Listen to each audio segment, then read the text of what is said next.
What I want to do is I want to visit with you this morning about story listening, the magic of story listening.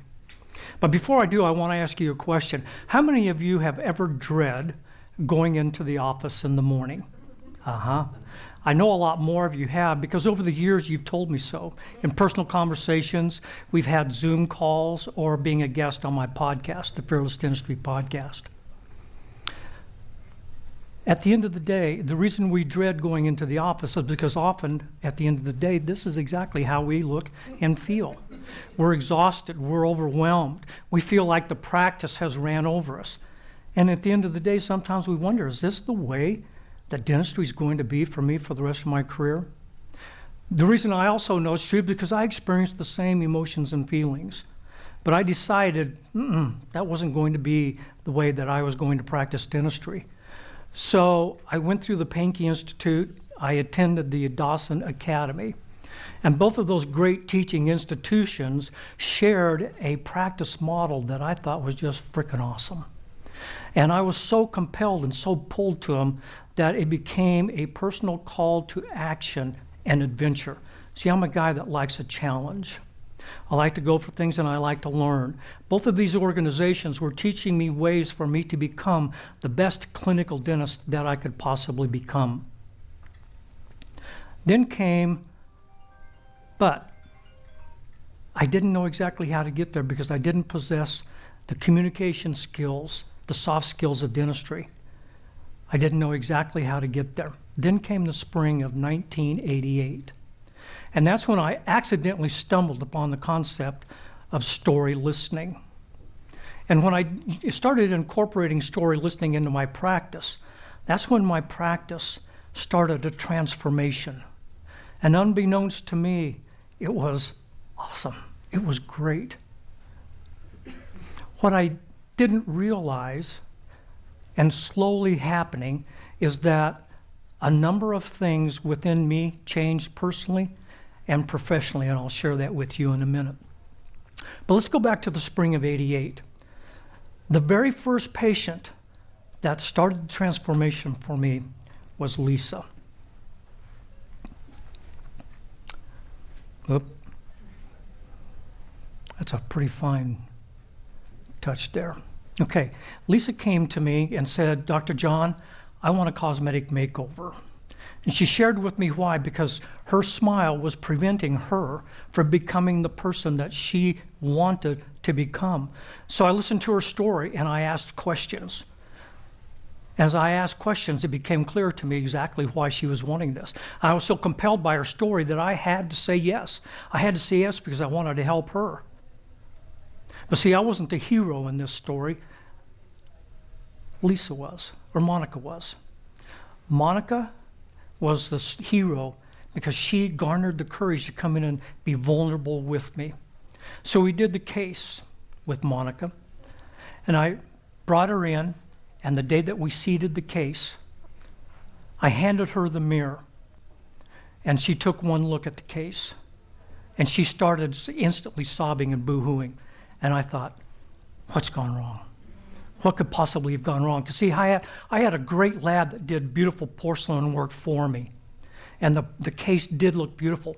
But then at that moment, she bounded out of the chair, came back, gave me a big hug, buried her head on my shoulder, and was saying, thank you, thank you, thank you. And see, that's the moment of the magic of story listening. I wouldn't have had that magical emotional moment, that connection with Monica, if I had not listened to her story and if I hadn't asked questions and connected with her in a way that was rich and meaningful for both of us. I went home that night and I thought, this felt so good. I've got to figure out a way to repeat this. But the interesting thing is I had no idea how I got there. So it's like, what do I do? Where do I go with this? Short time later, Jim came in to see me. Jim shared the same thing, said, John, got to change my teeth. I want to smile. He said, I was with my wife for 83 years, Betty. 71 years we were married. See, we became boyfriend and girlfriend in the first grade.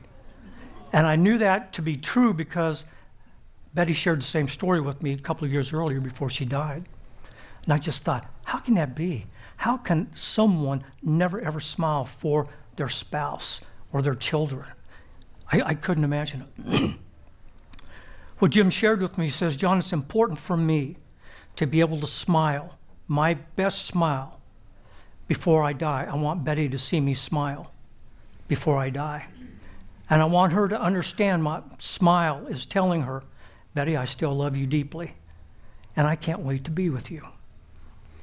So here's Jim, and here he is when we completed the case. I think we accomplished what Jim was looking for. He died a year after we completed his case, but I know that Jim died a happy guy. See, Monica and Jim taught me some lessons. And one of the lessons was, if I was going to want to do this kind of dentistry, I really needed to learn how to communicate differently. I needed to learn how to connect with people. See, we're not neurologically designed to connect physically and emotionally with people. I needed to learn how to do that. So I totally revamped my new patient process. I started every new patient appointment with a conversation. And my conversation started with these 5 words: please tell me your story. And as they would unravel the story and tell me their story, it was like 60 minutes. 60 Minutes was started by those 5 words by Don Hewlett in '68. And one evening I was watching it on TV and I thought, that's it. Those 5 words, if it works for 60 minutes, it can work in my practice. That's the key to getting people to tell their story. Please tell me your story, Jim and Lisa. And they did. And as they did, I could feel the connection occurring.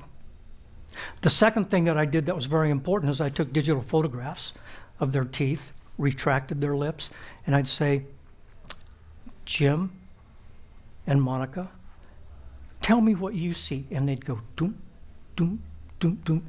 And what I started to see was them change physically. I noticed posture. I noticed different facial expressions. I noticed a difference in their speech. What they were doing is they were designing their smile in their mind. Finally, they saw their teeth. But not only that, they were smiling at the fact that they started realizing that that smile and that life was a probability, not just a hope and a dream. When I asked them, and they started going like this, again, the magic was occurring. See, I never had to sell another case in dentistry because I got people to tell me exactly what they wanted through these photographs.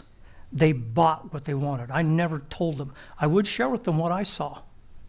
And we blended the two together and we came up with a marvelous treatment plan that they were anxious and very excited to get started in.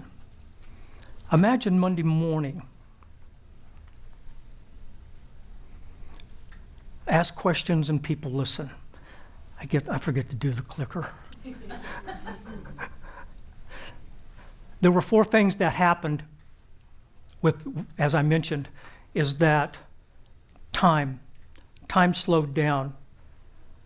I was able to do larger cases. My days were more fun and relaxed. The second thing that occurred that I realized was that I really enjoyed seeing patients because I got to meet someone new. I got to hear a story. Third is that I felt like I was becoming a better human being. I was more empathetic, caring, compassionate, non-judgmental. My days just became fun. So imagine that on Monday morning, you start utilizing story listening and you start noticing a transformation in your practice. And imagine there's a richness and a fulfillment that you never ever realized that you could have. Imagine that you start realizing 4 to 5 great changes in yourself personally and professionally. Imagine that you let story listening be your guide down your own personal yellow brick road to the practice that you've been dreaming about for quite some time. Imagine the magic of story listening and how it can transform your practice, transform your patients, and transform yourself. Thank you.